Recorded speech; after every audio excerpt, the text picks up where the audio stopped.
have time to ask a lot of fundamental questions. So, should I take this file?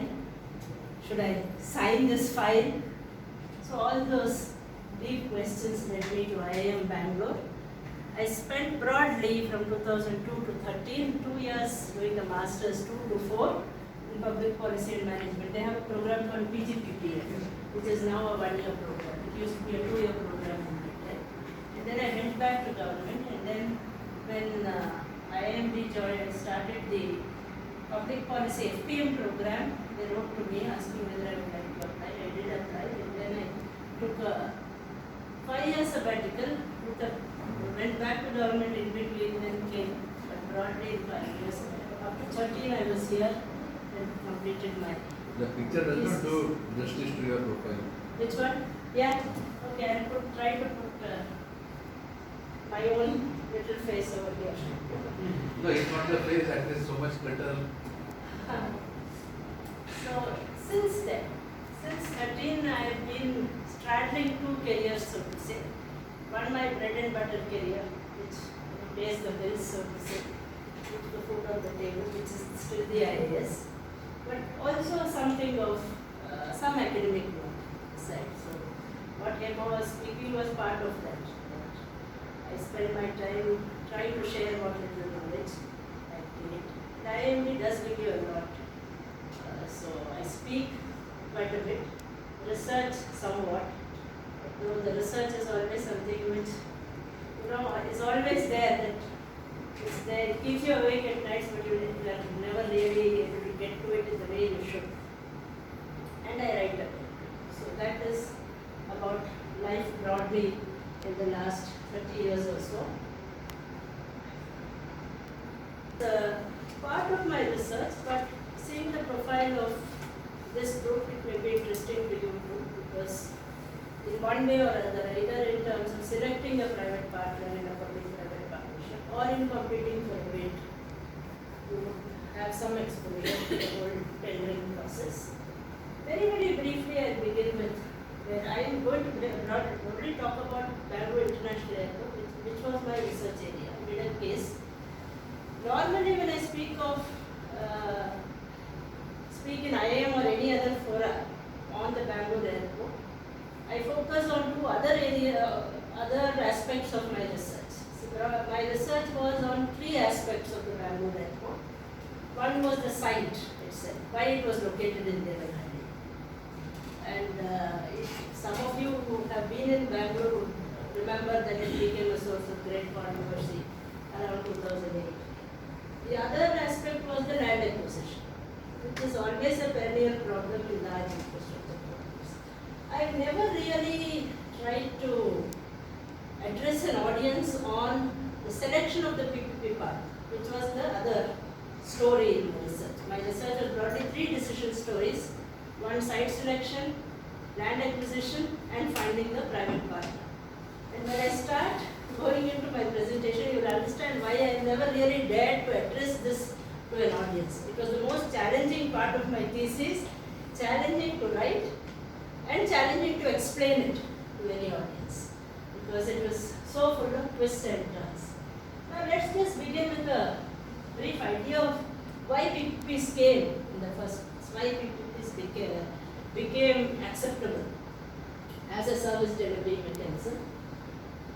So sometime in mid-80s and 90s, there came an understanding that infrastructure is important for both reasons, both for economic growth and for welfare, for poverty elimination.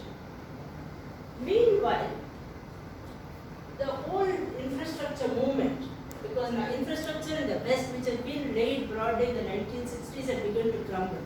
So governments were on the lookout for funding or ways to either renovate the old infrastructure or set new infrastructure in place. It coincided with the growth of the new public management, neoliberalism as we call it, spearheaded by Margaret Thatcher in the UK and Ronald Reagan in the US. Okay. So this thinking, both in terms of research and scholarship and in terms of political perception, it made acceptable production, where the government itself produces goods and services and delivers it to the people. Some of you will remember, those of you who are old enough will remember modern bread, which government was producing. So in India. So many things were, being produced by government and given directly to the people. New public management made it acceptable that there will be public provisioning.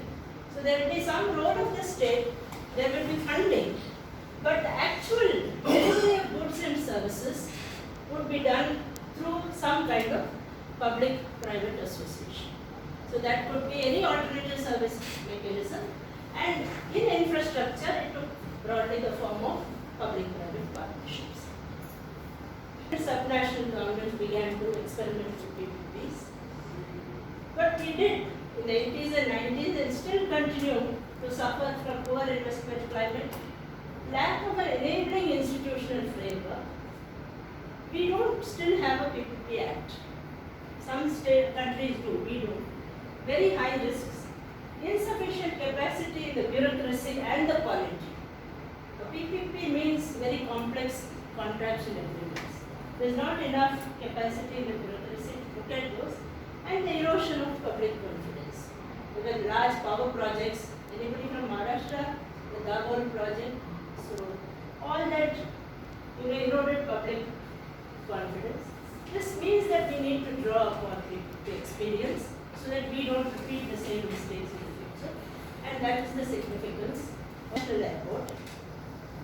When I started my research in 2007, this was the name, Bangalore International Airport.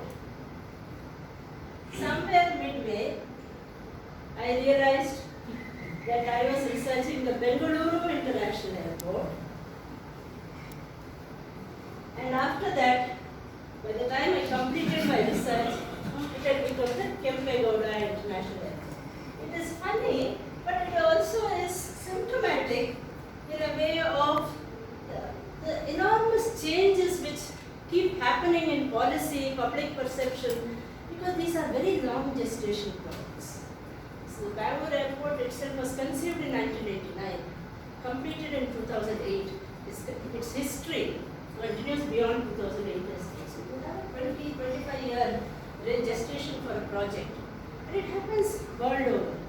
So that means so many changes take place, and the change in name is just. Now, I'm just going to give you a small snippet here before we go into the tendering itself. In public-private partnerships, and perhaps in almost everything else, for me itself as a challenge as a student, I came midway in my career, and every time I used to read theory or listen to faculty here, there was always that reality check. That the scholarship says something, but what you know as a doer is something else. So I'm just going to give you an example of this. Why do governments go in for PPPs? Now, what scholarship has come up with is a host of reasons. So one is that mostly they are based on whether public-private partnership is the acceptable or appropriate mode for that particular one. Whether it works for that, whether it works for this road. Then the idea of risk transfer. If governments don't want to take all the risks on themselves, they want to offload some of the risk to the private partner, then they would go in for a PPP.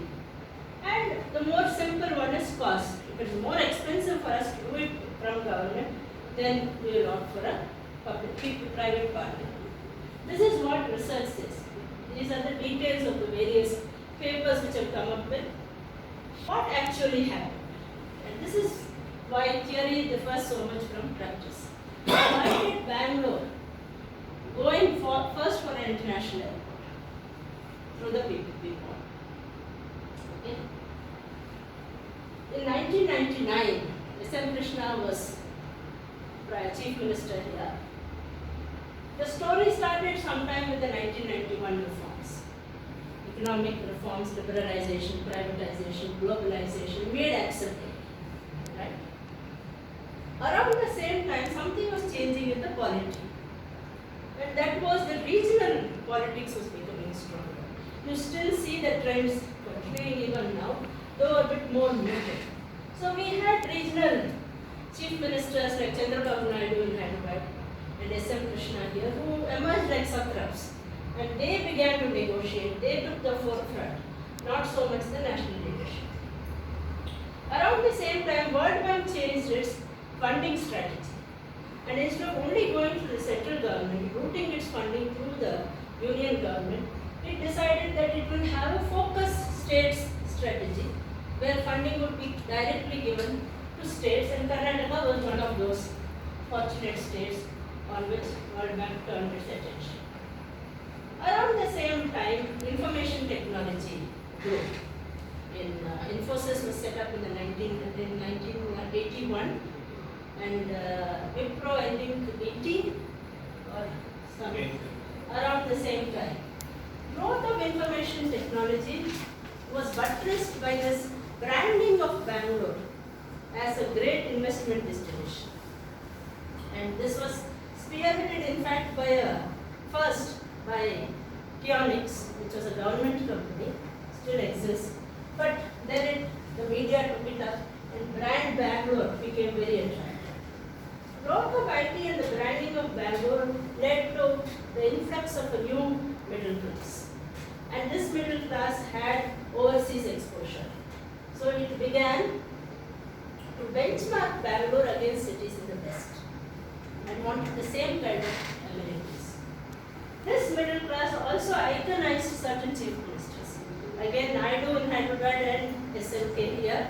And they also iconized some corporate leaders like Narayana Murthy. And so these chief ministers began to compete for investments.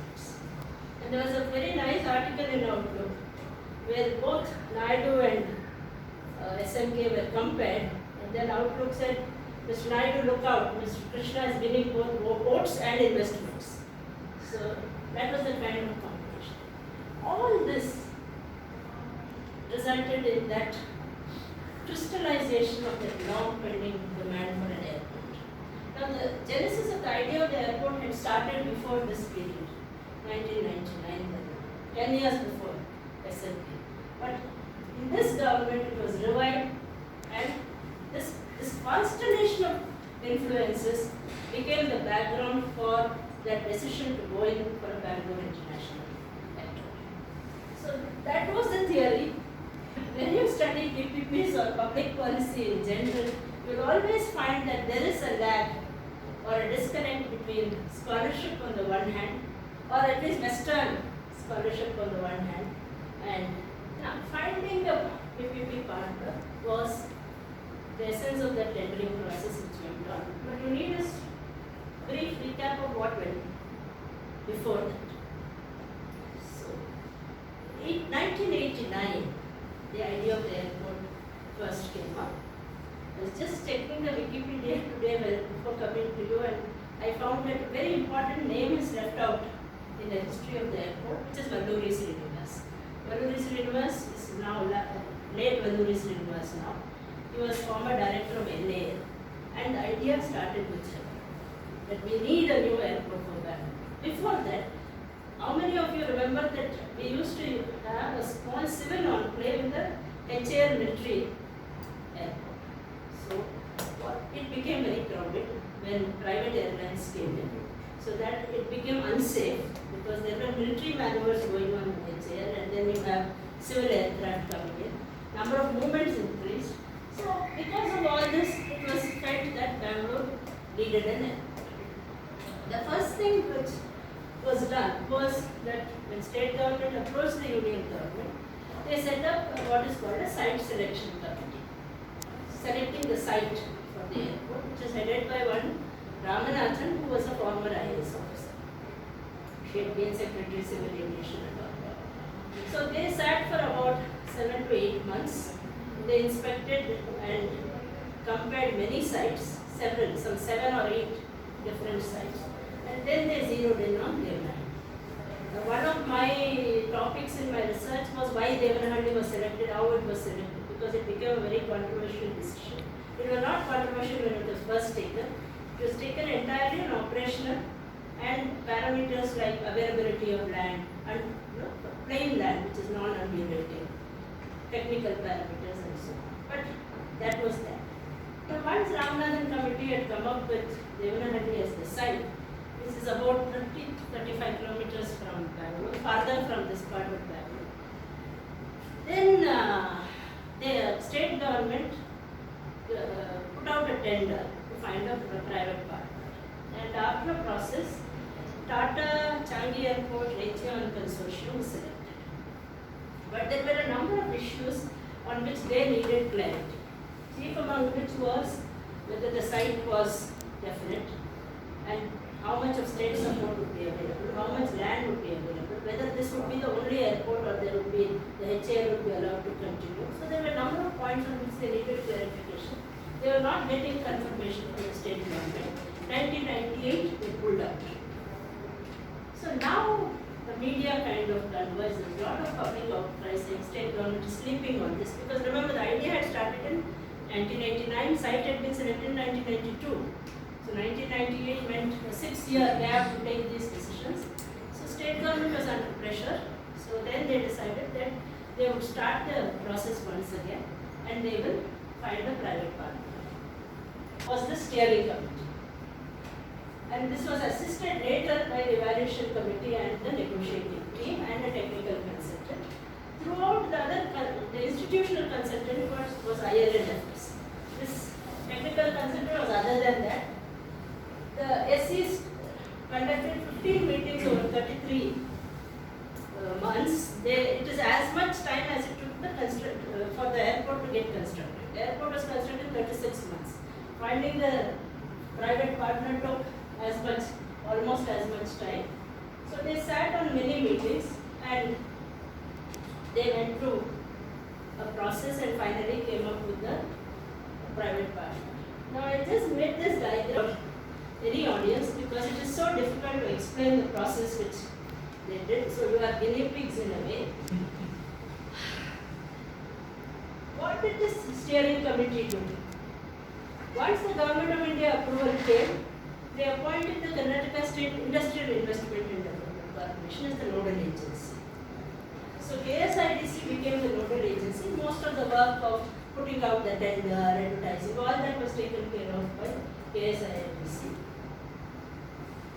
Then they approved IIM as their consultants in a way. Most of the process was driven by IIM. The steering, now site selection was a process which was fairly inclusive, because other than the Airports Authority of India, at that time the NAA, National Aviation Authority, and the state government and the central government, there were also members of the industry who were part of that, also users, like those who were using cargo, freight, they were also part of the site selection committee.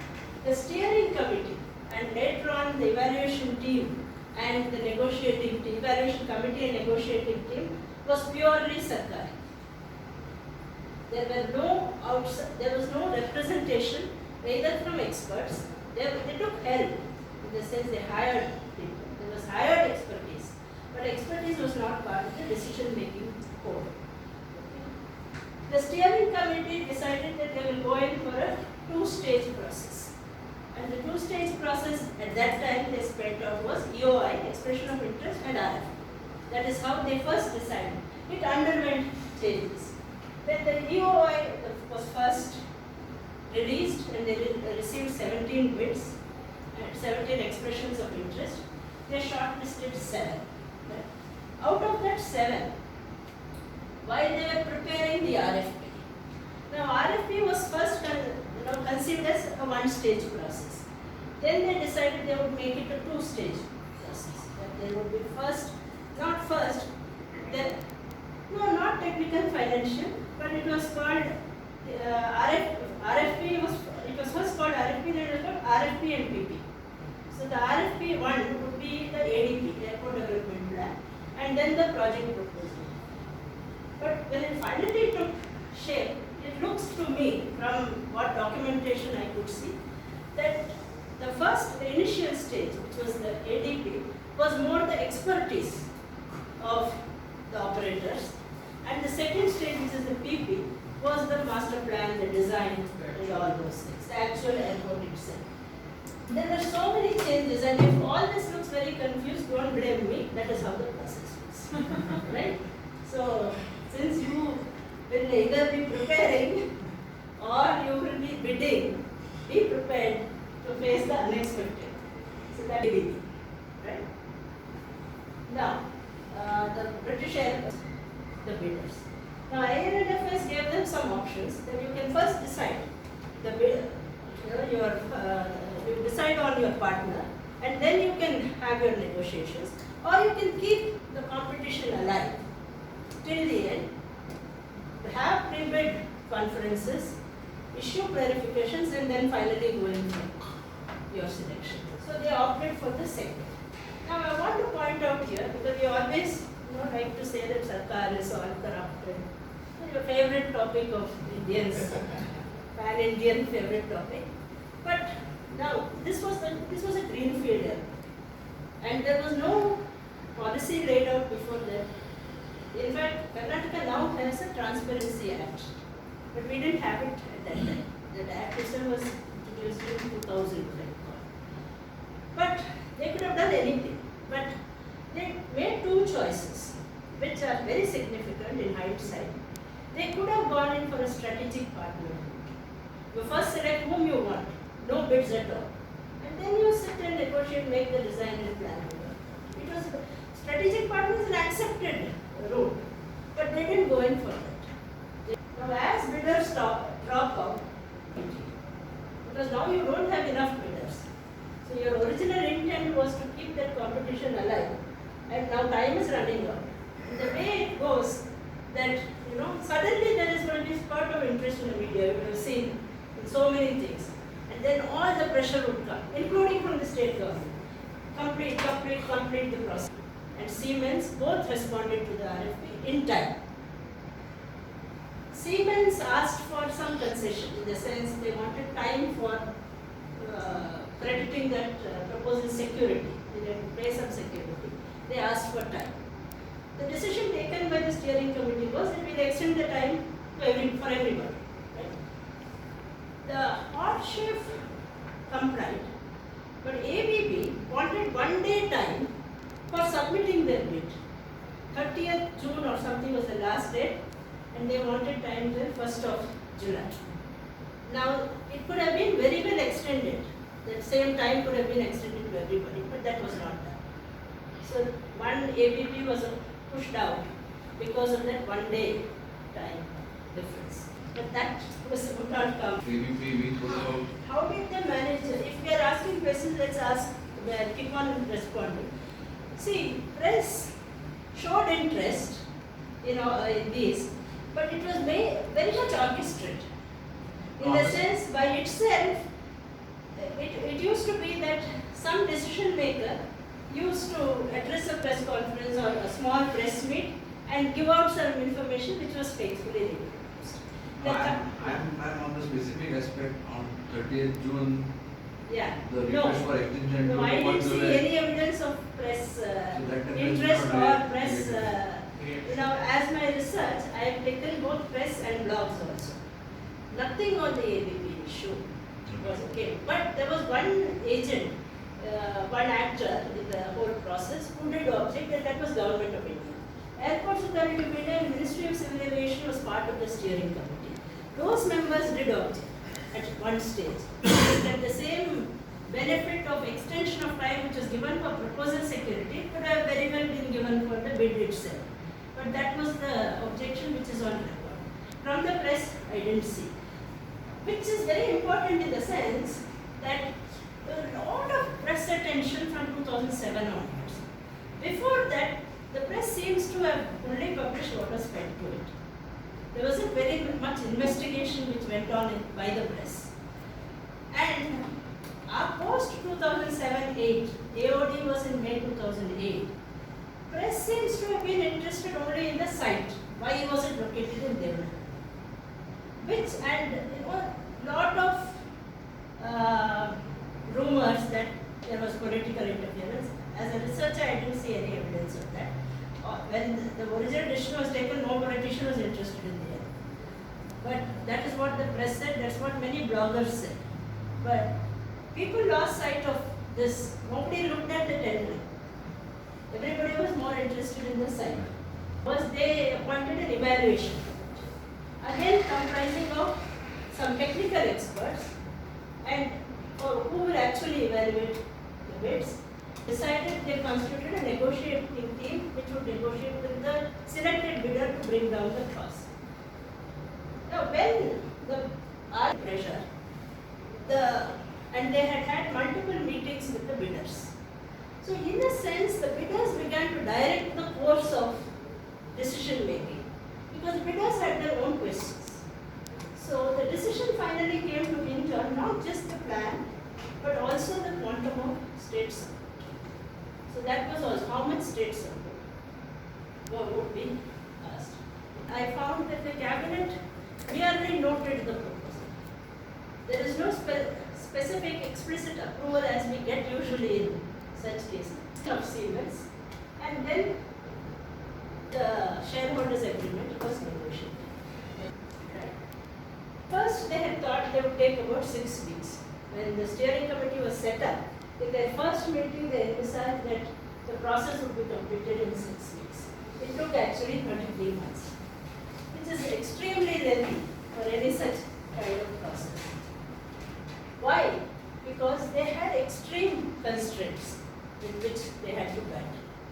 Now, there were some critical decisions regarding the airport which had to be taken before you could get a proper bid. One was, what was the fate of HAL?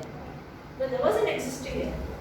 Would that be closed for all civil operations, or would 2 airports be allowed to continue? If you remember, there was a lot of who at that time saying that both airports should continue. And the reason for that is, most of the users of the airport hail from this part of Bangalore, the south side of Bangalore. Now, for them, HAL was much more convenient than Devanahalli. Devanahalli, I think, takes about 3 hours to reach from there. Now we have better roads. At that time, access was quite good. So they found it senseless that if I am traveling for 2 hours to Bombay, I travel 3 hours to the airport. And which is why they want. But there was an airport policy by Government of India which said that there will be 2 airports within a 150-kilometer radius. So we could not have both this and that operating. And considering what Bangalore is today, if we had had the HAL airport for domestic operations and the Devanahalli airport for international operations, it would have been a nightmare. Because if you are coming, let us say from Mysore to Bangalore, you fly from Mysore to Bangalore and then you have to take an international flight, you will probably miss your flight. Even from old airport, I remember I'm doing What is flight it? over 2 times. Because of the traffic issue, even at that time. Even at that time, and then traveling from HAL to Devanahalli would not have been possible, which is what Albert Brunner, who was the then MD of Bangalore, the Bangalore airport, the Siemens consortium first, he pointed out. But there was enormous public outcry. And everybody seemed to think, at least on this side of town, that it was very feasible to have 2 airports. It could not have worked. Is the policy updated again because in Delhi, the new one is coming up near Noida? But Noida would be farther.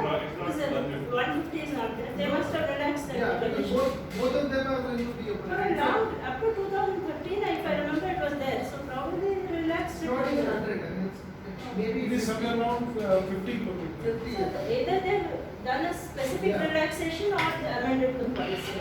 I'll have to Oh, check. ma'am, is it within a state it should be 150 kilometers? No, it's not within the state.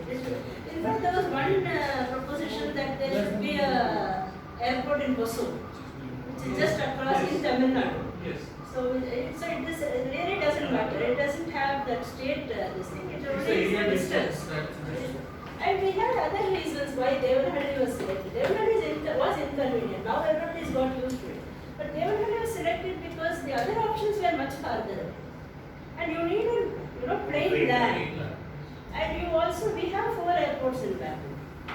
We have Yelahanka Airport, which is the military airport. You have HAL, you have Jaipur, and you have Devanahalli. So you could not have any airport on this side of down. You could not have anything on the Mysore road because that would interfere with the airspace management. So that was the other option was in Kolar, Vijaypura, which would have been even further, 50 kilometers. This was about 35 to 40 kilometers. Okay. Now, bidder-driven changes. Now, since SC started with very little organizational capacity, which is very important in the sense even today it continues that the bureaucracy is very ill-trained in studying contracts. Most complex, difficult things, we leave it to the financial and legal consultants to do. But there should be some basic understanding which was not there. Because of that organizational incapacity, they had to hire help. And that, which was IIF's good choice, they seem to have done a very fine job and they were the only constant throughout the process. Remember that IAS officers, joint secretaries were all getting changed and transferred. So you had some, 1 or 2 year, it keeps happening. Yeah, so the IIM was only institutional memory they were. Only institution which continued and which was the process from beginning to end. But because of those, what was I saying? I lost my thought. In any case, it was suffering from tremendous organizational constraints. This was one practice. There were also political constraints because state government would breathe down its neck and say complete that job early. The first greenfield airport to be taken up under PPP. All other airports in India before that were all, except Kochi, were all constructed by IIM. So there was little experience which they could draw upon. They started without a clear roadmap or planning. And most of what they did, they learned from the bidders. Because the bidders would ask questions and addressing that you would understand, but that also meant that some of your decisions were vendor driven. And one of the primary decisions, one such decision was the giving intra-organizational contracts or intra-consortia contracts. Now, how does contracts? So you have so many. You have the central concession agreement, but after that there are so many other contracts. Now the bidders wanted that you permit us to award those contracts like operation, maintenance, construction These to are ourselves. subcontracting. Huh? These are subcontracting. It's like a subcontract. Okay, it's a subcontract. They wanted the leeway to be able to award it to themselves. That is one of the consortium members. You know that the actual airport is constructed by LNT, which was a consortium member. That was not there in the initial plan. It was the vendor who asked for it, and there was the evaluation, the steering committee assented to it. They agreed to that. But it became a source of great controversy later on, because when all this was done, the government had changed, and then there was the same BJP government which succeeded S.N. Krishna's government, and they appointed a joint legislative committee to probe into the airport, all the malpractices. And one of the things which they pointed out was, it was a kind of insider trading, insider contracting. But to look how they justified it, how the steering committee justified it, was that we are selecting partners based on their expertise. So we should be allowed to tap that expertise. So they have elaborate documentation to justify that decision. But say even if we take this as an example, ILFS was the consultant. Yes. And there are different vendors, Yes. no bidding or trying to get the project. How do you ensure Mm. that ILFS remains neutral? Because definitely, there are chances because Yes. the commissioning party is government, right? But So- then that you can say that of every consultant you hire, Yeah. unless you have that kind of in-house expertise. There also you can say that the individual can get corrupt. So you don't know.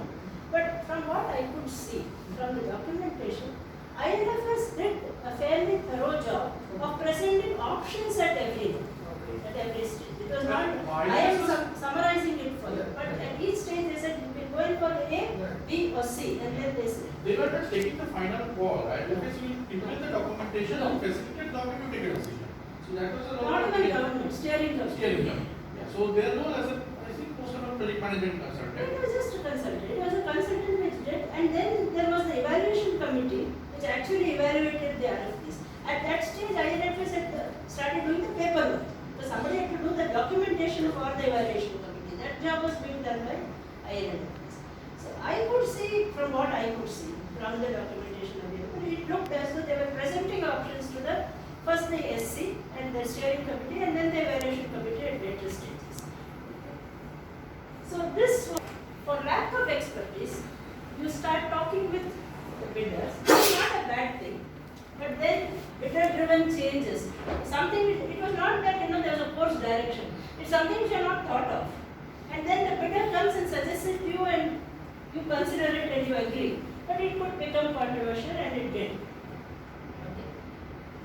Regarding state support, how much would the state receive? The state was contributing the land on a very nominal lease amount, or lease agreement. The state was also giving by way of many exemptions, customs, excise duty, all the stamp duty, all those exemptions. They also wanted some amount of state support. This idea started creeping in as part of it was not there in the original when the RFP was first conceived, but as the course of discussions, this idea started creeping in. And somewhere it was decided that the state would give 350 crores soft loan. Okay, of which 10 crores would be, don't raise your eyebrows so soon, because the reality is much more than that. Yeah. So this also became, kind of fed into the process by the vendors. Then you go and discuss with the vendors, then you come back, then you again change the process. That is the reason the process went like this and not a linear process. We had no particular roadmap or previous experience to draw upon, but there could have been a lot of thinking done a priori, which does not seem to have been done. So one of the parameters on which the bid was finally given to Siemens was the cost, right? And they bid at 1128 crores. It was expressed in millions, but some good soul put that into, otherwise we would never have known. Because who can go back to that year and see what was the exchange rate at that time?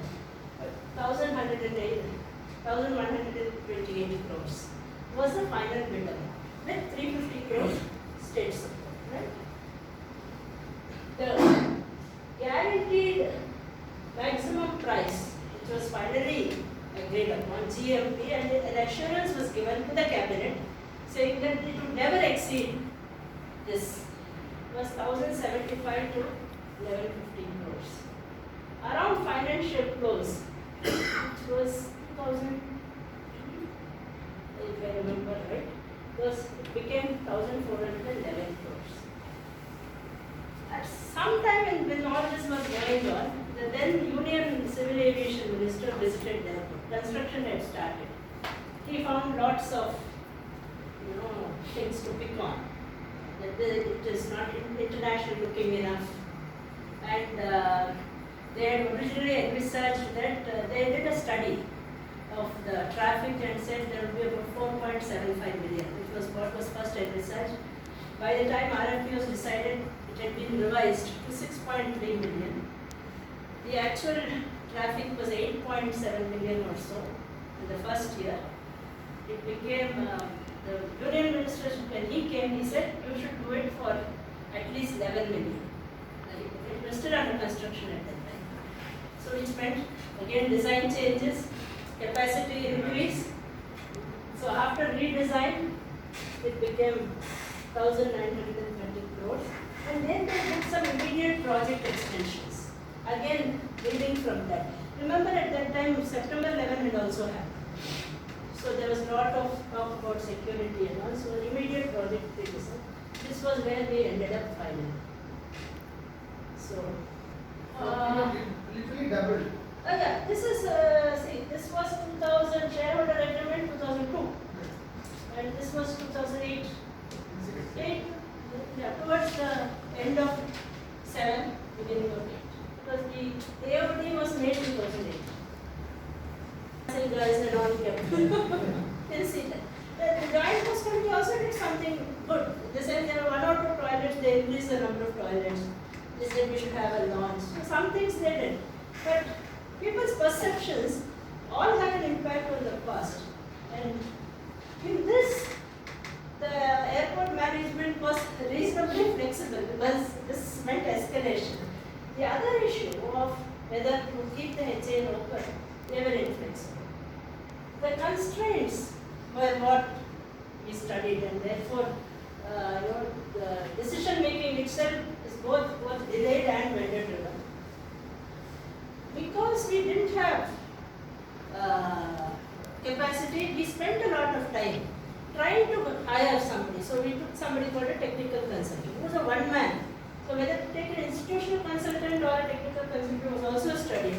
And somewhere along the process a TC was provided in addition to IIM. Because by then IIM was doing only the paperwork. Implementation stage there was a disconnect. And therefore all the access problems also came in as part of that. In all these negotiations, hundreds of documents and tons of meetings. Never once I found the word customer. Customer. Never. Not even in one. All talk about customer came only in the Joint House Committee. They started saying. Was So it? there's no like passenger survey and all? Passenger survey is now movement survey was done. But about Their preferences and their choices. preferences, at least no evidence. Now, if it was done in research, what do you do? Do you get at the truth or do you look at the documentation? The best placed documentation. I could not see. Perhaps it was part of the bits itself, but not expressly discussed. Now, I would have said that should have been expressly discussed. In the Joint House Committee, you find it again and again. How does the user fare? What can the passenger do? You don't find that kind of discussion. And EMPN should have an SIA done. All that has come later. No, see, at that time, there was an socio-economic impact assessment report asked for, right? But it was not, should have been done by the government. Yes. But In the they project asked preparation they asked the bidder to do it.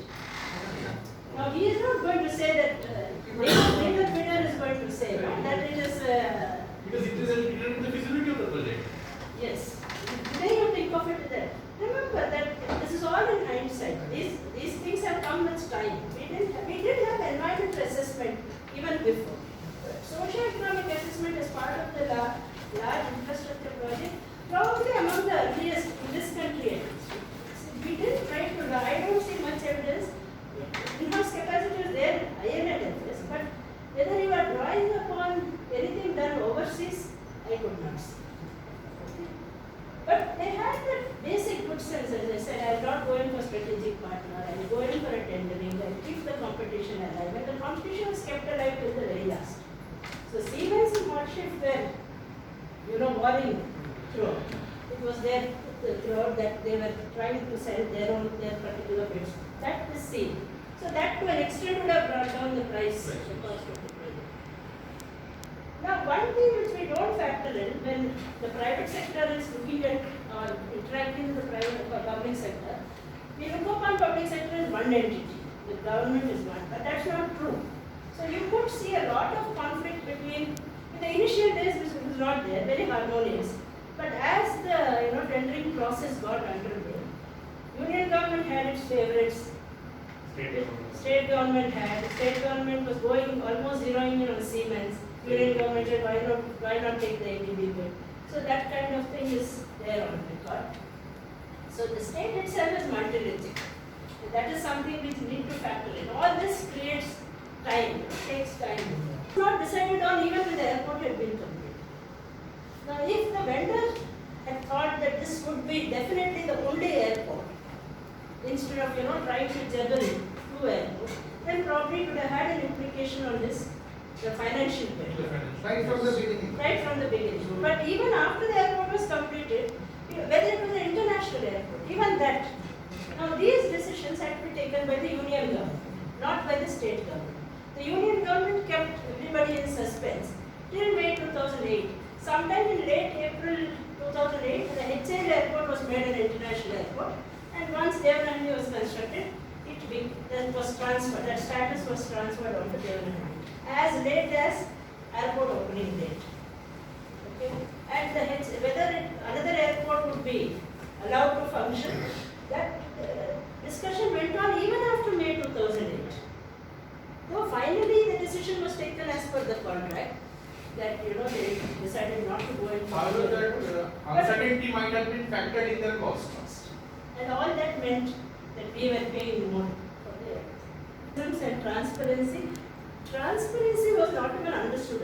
Many times when you say you want to keep things confidential, they use the word transparent. We will hire one technical consultant, not several, because we want transparency. Doesn't mean anything, isn't it? There are certain things that are. But transparency is a nice word, and you occasionally insert it and say we have been transparent. Capacity building. See, even after that, there has been no real effort in the state governments to build capacity in terms of contract understanding, reading. We go in for, at the higher bureaucracy, we go in for some, once every few years we go in for training. Lower bureaucracy doesn't get any training at all. All the time you are relying only on some outside consultant. What happens with union government when the planning commission was there? A big effort was made. And they in fact made many standardized documents. Some of you have seen also. They brought out those yellow booklets with very detailed parameters. I have a set. I don't know where they are now. Now that planning commission is